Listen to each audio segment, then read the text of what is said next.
നികുതിയുള്ള മലയാള മാസം ആദരയ്ക്കറിയോ? നികുതിയുള്ള മലയാള മാസം മാർച്ച്.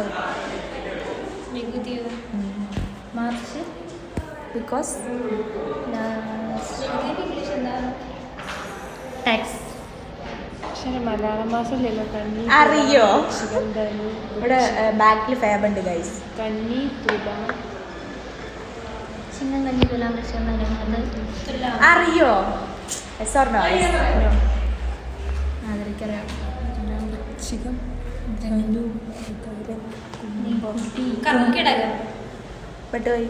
കുംഭം. കർക്കിടകത്തിൽ കടം വരൂലോ, ടാക്സ് ആണ്. അതൊന്നല്ല. മേടം.